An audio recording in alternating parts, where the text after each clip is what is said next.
네, 말씀을 전하도록 하겠습니다. 우리 지난주부터 사사기 같이 살펴보고 있는데요. 사사기에 전체적으로 보면 서론 부분이 있는데 서론이 두 개의 서론이 있습니다. 두 개의 서론. 그러니까 하나의 서론은 지난주에 제가 말씀드렸고 또 하나의 서론을 오늘 같이 나눠보려고 합니다. 지난주의 서론은 뭐였냐면은 이스라엘이 무너지기 시작했던 그 실패의 단초에 대해서 말씀을 드렸습니다. 그래서 그것이 바로 두려움이었다. 적들을 향한 두려움. 그들을 내 힘으로 어찌할 바 모르기 때문에 거기서 나오는 두려움. 그리고 경제적인 이득을 생각함으로 인해서 이방 민족을 끝까지 쫓아내지 못하는 그러한 온전한 순종을 하지 못했다는 것이고요. 또한 하나님의 그러한 경고에도 불구하고 온전한 회개가 이루어지지 않아서 그냥 뉘우치기만 하고 고치려고 하지 않았다는 것. 이것이 바로 실패의 시작, 단초가 되었고요. 두 번째 서론인 오늘 본문에서는요. 이렇게 계속되는 쇠락으로 이어지는 이스라엘의 근원적인 이유가 무엇인가를 얘기하고 있는데 그것이 바로 우상숭배라는 것이에요. 우상숭배. 우상숭배는 가장 큰 죄악 중에 하나인데 이것을 계속해서 저지르게 되고 계속해서 반복하게 되고 그래서 결과적으로 영적으로 쇠락하게 되고 또 타락하게 되고 이렇게 되었다는 것이죠. 10계명에서 첫 두 계명이 이러한 우상숭배에 대한 계명입니다. 그만큼 우상숭배는 하나님의 진노를 사는 아주 크나큰 죄악 가운데 하나이죠. 하지만 이스라엘 백성은 사사시대 내내 이 우상숭배를 계속해서 반복해서 저질러 왔다는 것입니다. 여러분, 우리가 우상숭배하면은 우리가 이방 신상 앞에 절을 하고 또 제사상에 절을 한다거나 어떤 무당을 찾아간다거나 이런 것들로 우리가 생각을 해서 나와는 전혀 상관이 없는 그러한 어떤 죄악들로 많이들 생각을 하십니다. 특히 요즘에는 뭐 신앙이 없으신 분들도 제사를 거의 안 지내시죠. 그렇기 때문에 뭐 우상숭배와 나는 별 상관이 없는 것 같다라고 생각하시는 분들이 굉장히 많이 있습니다. 하지만 이 우상숭배에 대한 말씀은 오늘날 이 시대에도 여전히 유효한 말씀이라는 것이죠. 좀 오래된 좀 신문 기사이긴 하지만은 미국의 월스트리트 저널에 하나님에 대한 재정의라는 제목의 기사가 올라왔던 적이 있어요. 무슨 내용의 기사냐면 이제 포스트 모던 사회가 되어지고 또 모든 것이 다 옳다. 절대 진리가 있는 것이 아니라 상대적인 진리들 서로 다 옳다고 하는 인정해 주는 그런 어떤 다양성이라는 이름으로 이렇게 모든 것을 인정해 주고 권장해 주는 이런 문화 시기에 하나님을 믿는 하나님의 성도들 역시 하나님에 대한 생각들이 저마다 다 다르다는 거예요. 그래서 자기들의 생각대로 하나님에 대해서 재정의를 하고 있다는 것이 밝혀지고 그것을 이제 조사해서 기고문으로 올려왔던 것입니다. 신자라고 하는 성도라고 하는 사람들이 하나님에 대한 어떤 이미지, 하나님에 대한 생각이 성경의 말씀과 전혀 무관한 지극히 개인화된 정의들을 내려주고 있다는 거예요. 권위적이고 가부장적인 그런 하나님의 어떤 통상적인 이미지에 불만을 가진 사람들, 그런 사람들이 자신의 다양한 영적인 욕구에 따라서 거기에 맞춰서 성경과는 거리가 먼 하나님에 대한 이해를 갖기 시작했다는 것이죠. 예를 들면 어떤 사람들은요, 하나님을 우리의 삶 가운데 풍요로움을 주시는 분이다, 여유로움을 주시는 분이다 이렇게 여겨서 주일이면은 교회가 아니라 자녀들과 함께 캠핑을 가는 겁니다. 캠핑을 가서 아이들에게 하나님은 우리에게 이 아름다운 자연을 주시고 풍요로움을 주시는 분이야. 이 자연 가운데 하나님이 계셔라고 아이들에게 가르친다는 것이죠. 또 본인이 이제 개신교인을 밝히셨던 빌 조엘이라는 분이 있습니다. 이분이 선 마이크로 시스템즈의 공동 창업자라고 그래요. 이분은 하나님은 우리 속에 있는 어떤 유전자들 중에 일부라고 생각한다고 이게 밝히기도 했습니다. 또 어떤 사람은 하나님이나 성령님을 순수하고 아름다운 어떤 사랑의 기운이나 어떤 강렬한 느낌으로 이해하는 사람들도 있고요. 또 그 중에는 하나님을 우리에게 좋은 영향력을 끼치고 우리에게 선한 영향력을 끼치는 그걸 갖게 하고 인도하게 만들어주는 어떤 신념이나 가치관을 여기는 사람들도 있습니다. 이것은 마치 오늘 본문에서 우상 숭배를 하는 이스라엘 백성들과 사실은 별로 다를 바가 없는 모습들이에요. 당시의 이스라엘 백성은요, 하나님을 섬기면서 따로 바알이라는 새로운 신을 섬기는 것이 아니에요. 섬겼다는 것이 아니고요. 실제로는 성경의 하나님과는 전혀 상관이 없는 바알 신을 섬기면서 자기는 하나님을 섬긴다라고 여길 때가 있다는 거예요. 그러한 모습들이 있다는 것입니다. 무슨 말이냐면 성경에는 하나님을 주님이라고 부르죠. 이게 주님이 히브리어로 아도나이입니다. 아도나이. 근데 바알이 무슨 뜻이냐면 바로 가나안 언어로 아도나이, 주님이란 뜻이에요. 의미가 같기 때문에 이 바알과 이 아도나이를 막 혼돈해서 부르면서 마치 나는 하나님을 섬기고 있다고 하지만은 실제로는 바알을 섬기는 모습들이 나타나는 거예요. 나는 캠핑 가서 하나님께 예배하고 하나님께 정말 찬양한다고 여기지만 전혀 다른 하나님을 섬기고 있는 것과 마찬가지죠. 고고학적으로 당시에 출토되었던 우상들을 보면요, 대부분 어떤 형상들을 가지고 있냐면 소 형상을 가지고 있습니다. 이 소 형상의 그 우상들은요, 대부분 농업이 발달한 고대 지역에서는 이 소 형상을 한 이 우상들이 출토가 많이 되고 있어요.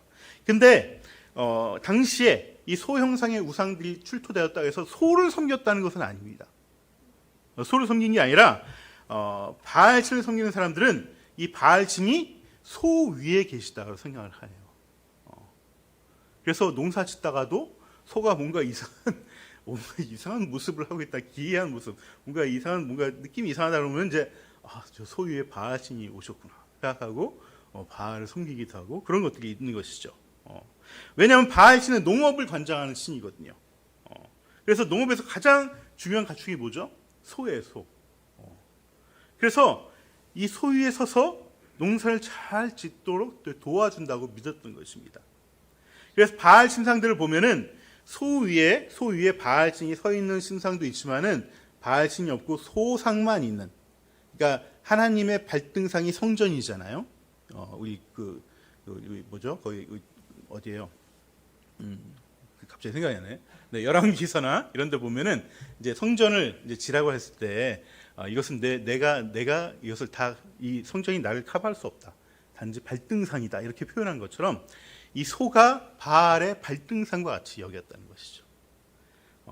이스라엘 백성들이 이런 소상을 보고서, 소의 형상을 보고서 바알신을 섬길 때 어떤 마음을 섬겼을까요? 이 소 위에 바알신이 있으니까 난 지금 바알신을 섬기고 있어. 나는 지금 우상을 섬기고 있어. 이렇게 생각하지 않았다는 거예요. 난 지금 하나님 섬기고 있는데 단지 하나님 보이지 않으시니까 그 보이는 하나님, 이 보이지 않는 하나님께 더 집중하기 위해서 지금 이 소 위에 하나님 계시다라고 여기고 섬길 때가 많았다는 것이죠. 그러면서 어떤 생각을 하죠? 가난한 사람들은 자신의 주님을, 그 바알을 소 위에 있다고 생각하는데 우리 주님도 소 위에 있으면 좋겠다. 왜? 그러면은 우리 주님이 또 농업을 농사를 풍년들게 하는 그 바알 신처럼 그렇게 우리에게 축복해 주실 거야 라고 믿는 믿음이 있었다는 것입니다.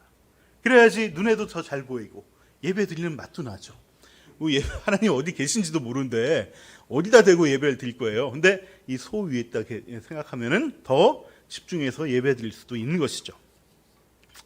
여러분, 오늘날 많은 사람들이 하나님을 자기가 편한 대로, 자기가 믿고 싶은 대로 하나님을 재정의하고 있는 것처럼 이렇게 바알 숭배도 이런 식으로 시작됐다는 거예요.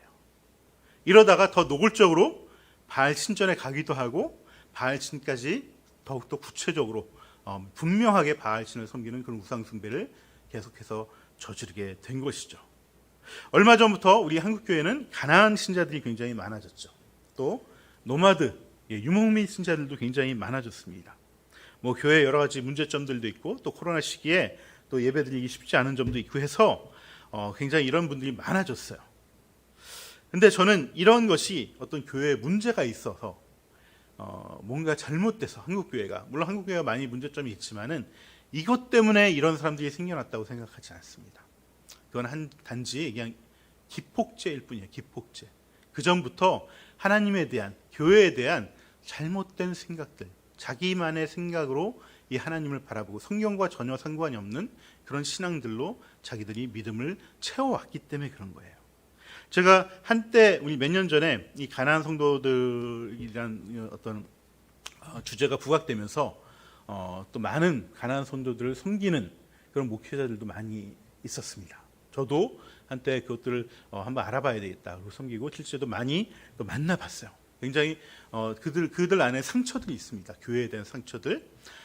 그래서 교회를 떠나오게 됐던 이유들이 있습니다. 하지만 계속 만나다 보면은 이분들은 교회에 대해서 전혀 성경과 다르게 생각을 하고 있어요. 하나님에 대해서 전혀 잘못된 생각들을 하고 있는 점들이 많이 있다는 것입니다. 이것이 바로 하나님에 대해서 우상 숭배를 하고 있는 당시 사사 시대에 살아가는 이스라엘 백성들과 같은 모습들이라는 것이죠.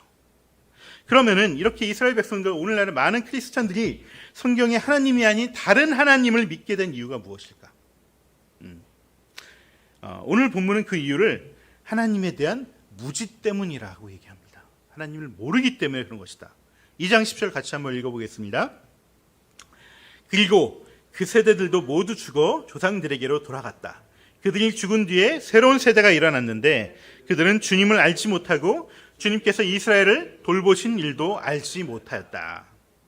여러분, 이제 가나안 땅에 새롭게 등장하는 이 출애굽 3세대는요 자신들의 주님이신 하나님에 대해서 또 하나님이 그동안 이스라엘 민족에 하셨던 일에 대해서 전혀 무지하였다는 거예요. 알지 못했다는 겁니다. 하나님에 대해서 알지 못했다는 것, 하나님에 대한 지식이 없다는 것은 하나님이 하신 일들, 바로 그 구원의 역사들을 경험해 보지 못했다는 거예요. 이것이 바로 하나님을 구원의 하나님으로 우리가 바라보는 것이 아니라 자기들의 영적인 욕구를, 자기들의 필요를 채우는 하나님으로 변질되게 만들었다는 것이죠. 그래서 자기들이 무엇을 섬기는지도 모르면서 점점 우상 숭배를 반복하는 패턴을 반복하게 됐다는 것입니다. 결국 이 3세대들이 출애굽 3세대들의 문제점은 하나님을 믿지 않은 것이 아니라 하나님을 제대로 알지 못하는 것이 문제라는 것이에요. 제가 늘 믿음에 대해서 얘기하면서 믿음에서 정말 중요한 것은 어떻게 믿는가가 중요한 것이 아니다. 우리가 뜨겁게 믿고 간절하게 믿고 이것이 중요한 게 아니라, 이것도 당연히 중요하지만 더 중요한 것은 내가 무엇을 믿고 있는가, 어떤 내용을 믿고 있는가, 하나님은 우리에게 무엇을 믿으라고 하는 것인가를 알아야 된다는 거예요. 이걸 놓치면 우리는 열심히 믿지만은 그것이 결국 우상 숭배로 가는 경우들이 많다는 것이에요. 더더욱 안타까운 것은 이런 무지함이 단 한 세대 만에, 불과 30-40년 만에 이렇게 되어버렸다는 거예요. 여러분, 이 3세대의 부모 세대인 출애굽 2세대는요 광야에서 태어났던 사람들입니다. 출애굽 1세대들은 이제 홍해를 가르는 하나님의 구원 역사를 경험하고 그랬지만 여전히 불만, 왜냐하면 그들은 이집트에서 태어난 세대들이니까요. 그래서 이집트의 생활을 그리워하고 그래서 불명하고 불판을 토로하다가 결국 가나안 땅에 들어가지 못했습니다. 하지만 출애굽 2세대들은 광야에서 태어나서 태어날 때부터 광야의 영성이 있던 그런 사람들이었어요. 원래 정말 너무 없던 이런 세대였기 때문에 고생을 해도 이게 고생인지 모르고 살아가는 사람들이에요. 그래서 출애굽 1세대 중에서 유일하게 2세대와 함께 가나안 땅에 들어갔던 사람이 있죠. 바로 여호수아와 갈렙. 이 두 사람의 지도를 받으면서 담대하게 가나안에 들어가서 그 땅을 차지하였던 것이죠. 그래서 이 출애굽 2세대들을 한마디로 정의를 하면은 정말 맨 땅에서 맨주먹으로 태어나서 자기 집, 자기 땅, 그리고 그 땅을 개간하면서 풍요를 일구어냈던 그런 세대가 출애굽 2세대예요. 그 일을 하면서 하나님께 간절하게 매달리기도 했고요, 실패도 하기도 했지만 또 순종도 하고 하나님의 역사와 기적과 구원과 그 도우심을 경험했던 세대였어요. 그래서 하나님의 구원이 이런 것이야 라는 확실한 구원관이 있는 세대들입니다. 신앙의 승리를 맛봤던 세대들이죠. 마치 전쟁 이후에 60년대, 70년대, 80년대 우리나라를 경제 성장으로 일궈내고 교회의 부흥을 맛보았던, 지금 정말 그 60대, 70대, 50대 후반, 저는 아주 그 끝자락인 것 같아요. 끝자락. 저도 부흥을 경험을 했으니까 아주 잠깐 맛봤죠. 그런 세대들이, 이분들의 사고 방식에는요 신앙에는 한 가지 분명한 것이 있습니다. 뭐냐면 하면 된다. 야, 너네 왜 부흥 못하니? 안 하니까 그러는 거야. 이런 말을 서슴지 않고 할 수 있는 분들이에요. 왜? 본인들은 해서 했거든요. 그래서 이분들 신앙에는 신앙과 이 새마을 운동이 결합된 어떤 믿음인지 성공신인지 모르겠지만 불분명한 그런 어떤 믿음이 확고하게 들어서 있습니다. 이것이 그분들의 구원관 속에 스며들어 있어요. 그런데 이 출애굽 2세대들의 문제점은 무엇이냐면은 바로 땅을 얻고 땅을 일구느라, 그리고 그 풍요를 이루느라 너무나 정신이 없었다는 거예요. 너무나 바빴다는 것입니다. 그래서 자녀들의 신앙 교육을 온전하게 하지 못했다는 거예요. 소홀히 했다는 것입니다.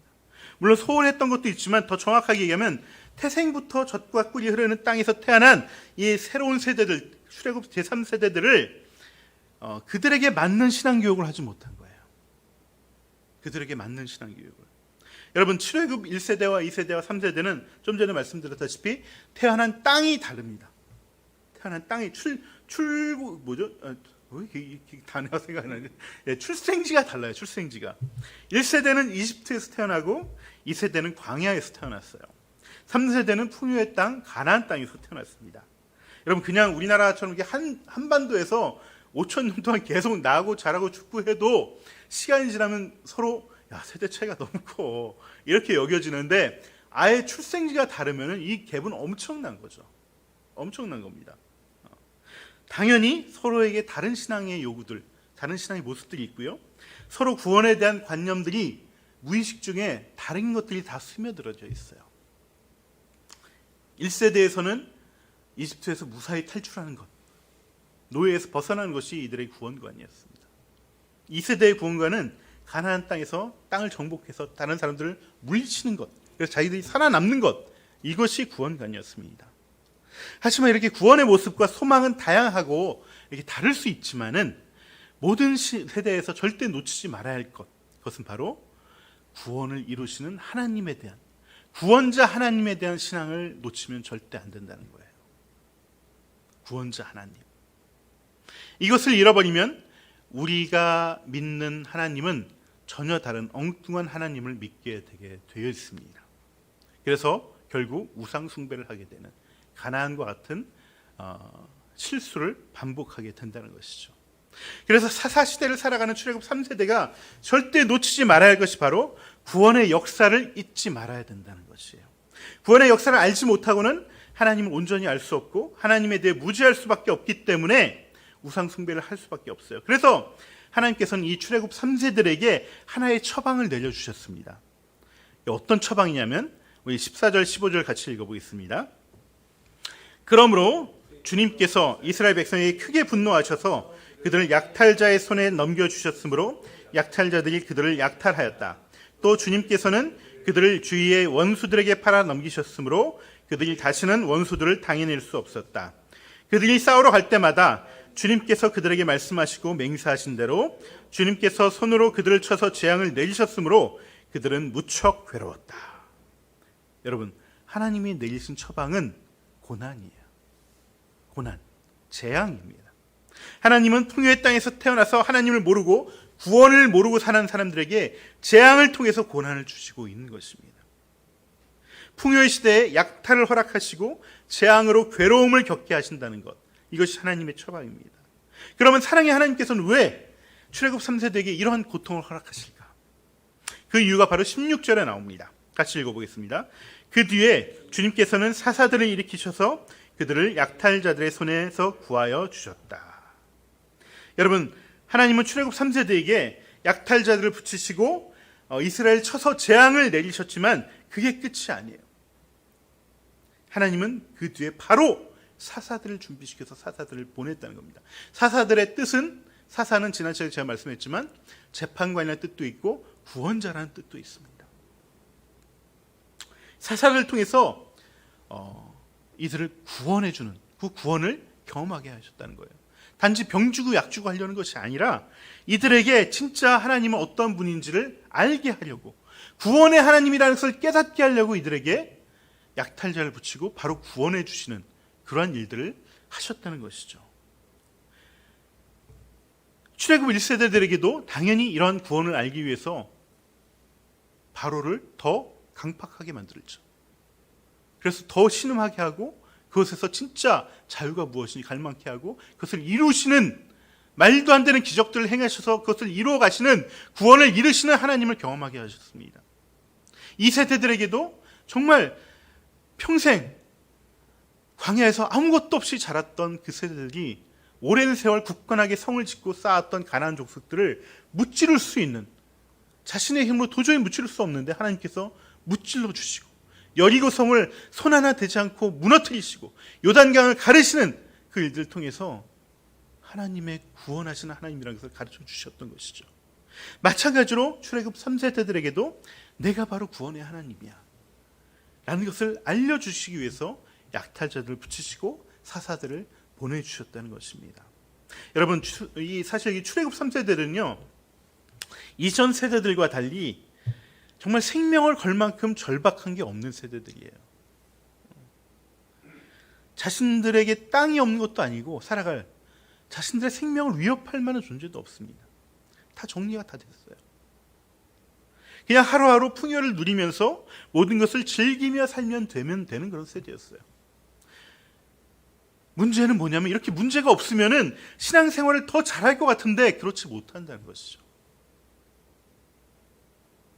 지금 이들에게 정말 절실한 건 구원이 아니라, 그들에게 절실히 필요한 것은 이전 세대가 물려준 그 땅에서 더 많은 소출을 얻고 더 많은 부를 이루면서 더 많은 즐거움을 누리며 살아가는 것이 이들의 유일한 소망이 되어버린 거예요.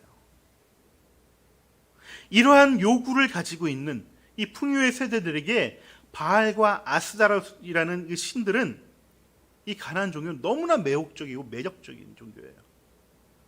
바알 신앙을 한마디로 풍요와 다산을 약속해 주는 종교입니다. 풍요는 뭐 그 말대로 그냥 잘 사는 것이죠. 많은 농사를 통해서 많은 소출을 얻는 것이고, 다산이란 여러분 권력을 의미하는 것입니다. 우리에게 다산은 저주죠. 그냥 너무 많이 태어나면 안 돼요. 그래서 아이들이 정말 힘이 붙이고, 그런데 다산은 권력이에요. 고대 시대에는. 왜 권력이냐면, 고대 사회에서는 자식이 많다는 것이 곧 힘이에요. 고대의 전쟁들은 대부분 백병전입니다. 그냥 칼 들고 뭐 농기구 들고 그냥 붙어서 싸우는 거예요. 여기 뭐 전략, 뭐 전술 이런 거 별로 없습니다.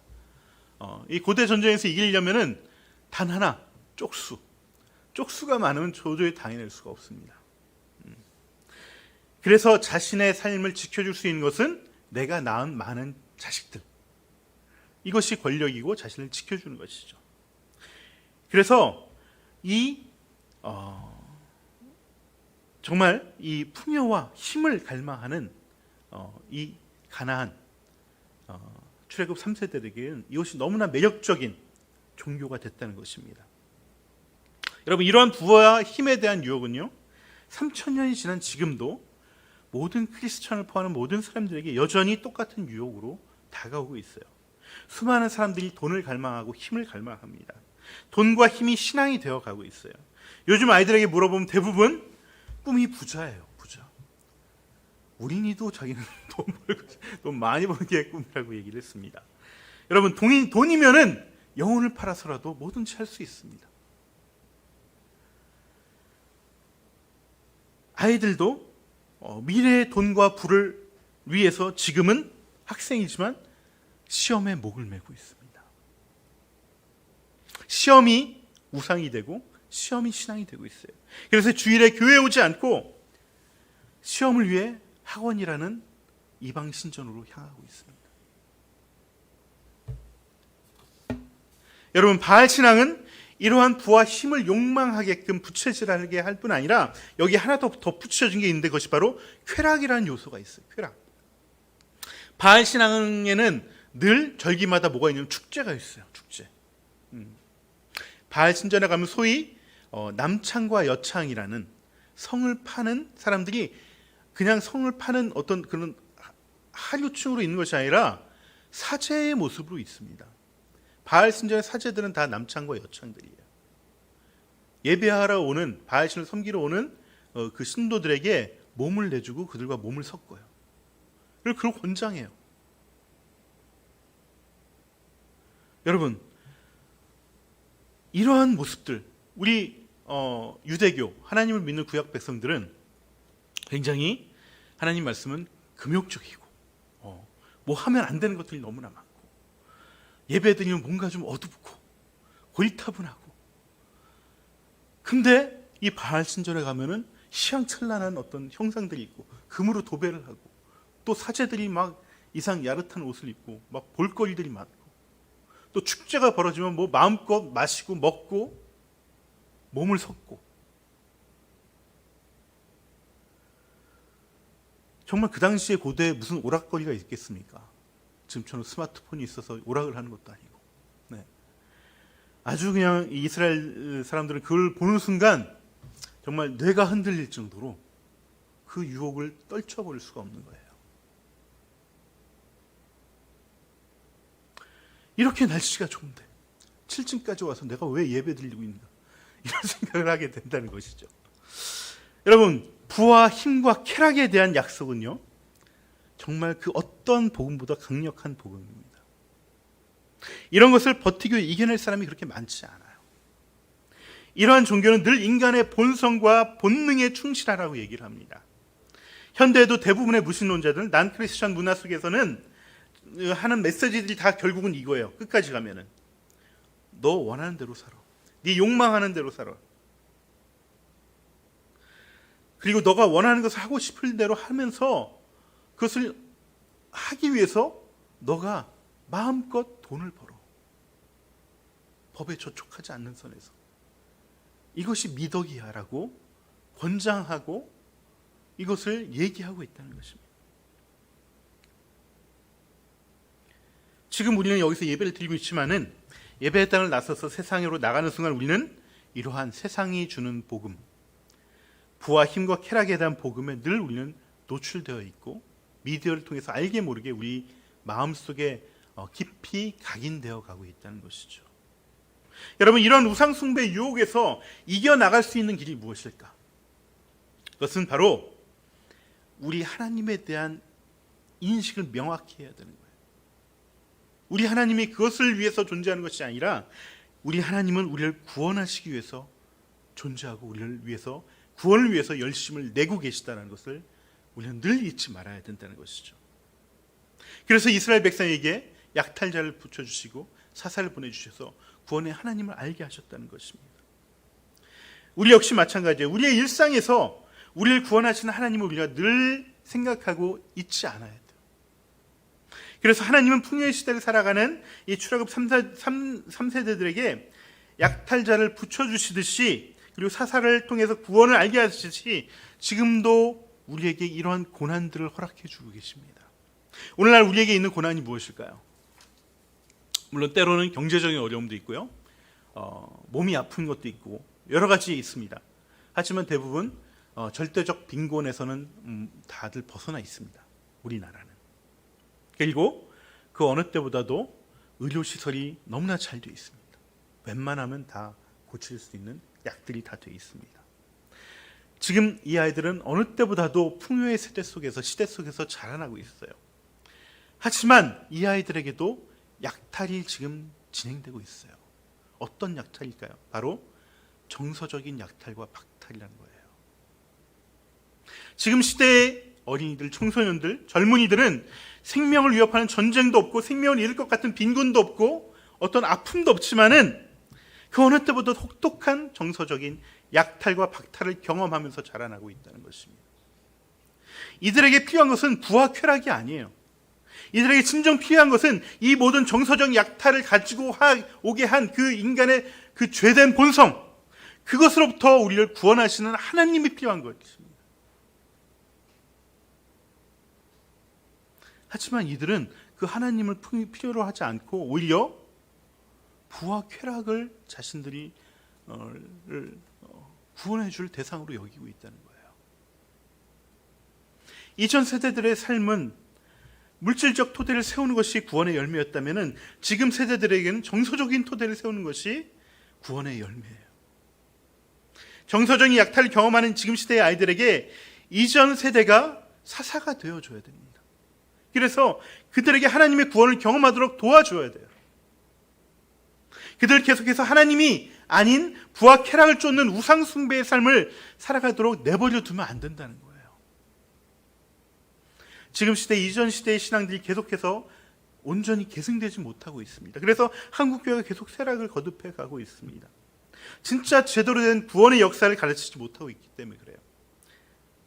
지금도 살아계셔서 내 일상 속에서, 이 시대 속에서 구원의 역사를 이루고 계시는 그 하나님을 부모들이 먼저 경험하고 그것들을 간증해서 아이들에게 가르쳐 줘야 되는 것입니다. 그 구원의 하나님에 대한 이야기를 다음 세대들이 알고 깨닫고 알아가야 된다는 것이에요. 여러분, 아이들에게 가장 중요한 교육은 착한 사람이 되라는 것도 아니고요, 공부 잘하는 것도 아닙니다. 이 모든 가르침은 사실은 잔소리에 불과해요. 잔소리에 불과해요. 아이들의 정서를 더욱더 약탈하는 잔소리에 불과합니다. 우리들이 가르쳐야 할 것은 이 약탈당한 아이들의 마음을 먼저 위로해주고 인정해주고, 그리고 내 삶의 간증을 자꾸 이해하게 해주는 거예요. 그리고 너도 지금 약탈당하고 있다는 것을 깨닫게 해줘야 돼요. 그래서 그것을 구원한, 그 약탈에서 지켜주시는 분은 하나님밖에 없다는 것을 자꾸 얘기해주고 알려줘야 돼요. 구원의 하나님을 얘기해줘야 돼요. 이전 세대에 우리의 경제적인 부를 이뤘다는 것이 이들에겐 전혀 구원이 아니에요. 그것은 지금 이 아이들의 마음을 세워주는 것, 여기 하나님의 복음이 절대적으로 필요하다는 것을 알려주고, 그것을 같이 깨닫고 함께 나도 그런 시대를 살아가고 있어. 하지만 나는 하나님 때문에 이렇게 위로받았고 다시 일어설 수 있었어. 나의 구원을 얘기해 주는 거예요. 신앙교육이, 이것이 진짜 신앙교육입니다. 이외의 모든 이야기는 그냥 잔소리에 불과한 거예요. 여러분들, 아이들에게 다른 잔소리를 하는 것은 아이들에게 사사가 되는 것이 아니라 또 다른 약탈자가 되는 것입니다. 구호와 선포만으로 남겨진 이 복음과 구원은 더 이상 다음 세대에 구원의 하나님을 알려주지 못합니다. 곁에서 그들의 사사가 되줘서 그들을 격려하고 우리와 함께 또 하나님의 능력을 경험하게 하는 것, 이것이 참된 신앙을 가르쳐주는 것이고 구원의 하나님을 알려주고자 하는 하나님의 처방, 사사시대의 처방을 이 시대에 적용하는 것입니다. 우리가 그렇게 하나님을 제대로 알아가고 구원의 하나님을 예배하고 찬양하는 우리 모든 하늘 남은 교회 성도들, 가정들, 부모와 자녀들 되기를 주님의 이름으로 축원합니다.